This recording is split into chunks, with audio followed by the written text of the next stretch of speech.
Vandiperiyar panchayat LDF തെരഞ്ഞെടുപ്പ് convention മോഹനം ഓഡിറ്റോറിയത്തിൽ വെച്ച് നടന്നു. 4ാം തവണയും ഭരണം നിലനിർത്താനുള്ള പ്രവർത്തനമായിരിക്കണം ഇനിയുള്ള ദിവസങ്ങളിൽ എന്ന് സഹകരണ pension board chairman R Thilakan convention ഉദ്ഘാടനം ചെയ്ത് സംസാരിക്കുകയായിരുന്നു അദ്ദേഹം. ഇതിനു മുന്നോടിയായി വണ്ടിപ്പെരിയാർ ടൗണിൽ സ്ഥാനാർത്ഥികളുടെ പ്രകടനവും സംഘടിപ്പിച്ചു.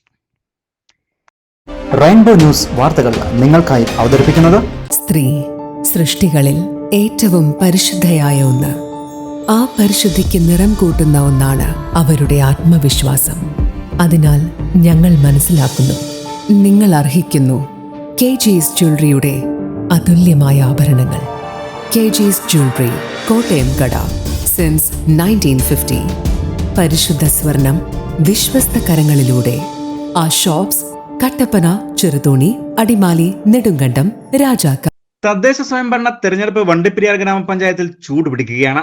ആദ്യം UDF സ്ഥാനാർത്ഥികൾ നാമനിർദ്ദേശ പത്രിക സമർപ്പിക്കുകയും പിന്നീട് വണ്ടിപ്പെരിയാറിലെ ഭരണം നിലനിർത്തുന്നതിന് വേണ്ടി ശക്തരായ സ്ഥാനാർത്ഥികളെ ഉൾപ്പെടുത്തിയുള്ള പട്ടിക തയ്യാറാക്കി LDF തെരഞ്ഞെടുപ്പ് ഗോതയിലേക്ക് വരികയാണ്. ഇത്തവണ പ്രമുഖരായ സ്ഥാനാർത്ഥികളെ ഉൾപ്പെടുത്തിയാണ് LDF സ്ഥാനാർത്ഥി പട്ടിക തയ്യാറാക്കിയിട്ടുള്ളത്. ഇതിന്റെ ഭാഗമായി സംഘടിപ്പിച്ച ഇലക്ഷൻ കൺവെൻഷന് മുന്നോടിയായി വണ്ടിപ്പെരിയാർ ടൗണിൽ സ്ഥാനാർത്ഥികളുടെ പ്രകടനം സംഘടിപ്പിച്ചു. ബസ് സ്റ്റാൻഡിൽ നിന്നും ആരംഭിച്ച പ്രകടനം ടൗൺ വഴി പെട്രോൾ പമ്പ് ജംഗ്ഷൻ ചുറ്റി പശ്ചിമല മോഹനം ഓഡിറ്റോറിയത്തിലാണ് സമാപിച്ചത്. തുടർന്ന് നടന്ന കൺവെൻഷനിൽ കേരള കോൺഗ്രസ് M നിയോജക മണ്ഡലം പ്രസിഡന്റ് സെബാസ്റ്റ്യൻ പുണ്ടിക്കുളം അധ്യക്ഷനായിരുന്നു. PTT യൂണിയൻ ജനറൽ സെക്രട്ടറിയും മഞ്ചുമല ലോക്കൽ കമ്മിറ്റിയുടെ തെരഞ്ഞെടുപ്പ് ചുമതലയുള്ള M തങ്കുതിരൈ സ്വാഗതം ആശംസിച്ച കൺവെൻഷൻ സഹകരണ pension board chairman R Thilakan ഉദ്ഘാടനം ചെയ്തു.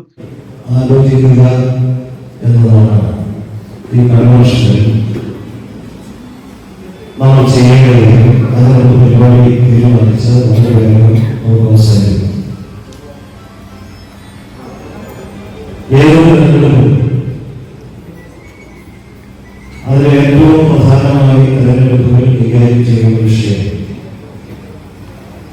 നിലവിലുള്ള രാഷ്ട്രീയമാണ്, രാഷ്ട്രീയ സാഹചര്യമാണ്. ആ രാഷ്ട്രീയ സാഹചര്യത്തെ അടിസ്ഥാനപ്പെടുത്തിയാണ് ഏത് തെരഞ്ഞെടുപ്പിന്റെയും അജണ്ട നിശ്ചയിക്കപ്പെടുന്നത്. ആ തെരഞ്ഞെടുപ്പ് ഏത് വിധത്തിലായിരിക്കണം അതിന്റെ അവസരത്ത് വരുന്നത് എന്ന് നിശ്ചയിക്കപ്പെടുന്നത്. യോഗത്തിൽ വണ്ടിപ്പെരിയാർ ഗ്രാമപഞ്ചായത്ത് പ്രസിഡന്റ് KM ഉഷ, CPI മണ്ഡലം പ്രസിഡന്റ് VK ബാബുക്കുട്ടി, മുരുകലക്ഷ്മി എന്നിവർ സംസാരിക്കുകയും ചെയ്തു. തുടർന്ന് 24 വാർഡിലെയും ജില്ലാ ബ്ലോക്ക് സ്ഥാനാർത്ഥികളെയും പരിചയപ്പെടുത്തി. ഇത്തവണയും വണ്ടിപ്പെരിയാർ ഗ്രാമപഞ്ചായത്ത്, ബ്ലോക്ക് പഞ്ചായത്ത്, ജില്ലാ പഞ്ചായത്ത് LDFന്റെ അധികാരത്തിലെത്തും എന്ന പ്രതീക്ഷയിൽ തന്നെയാണ് ഇടതുപക്ഷ മുന്നണികൾ.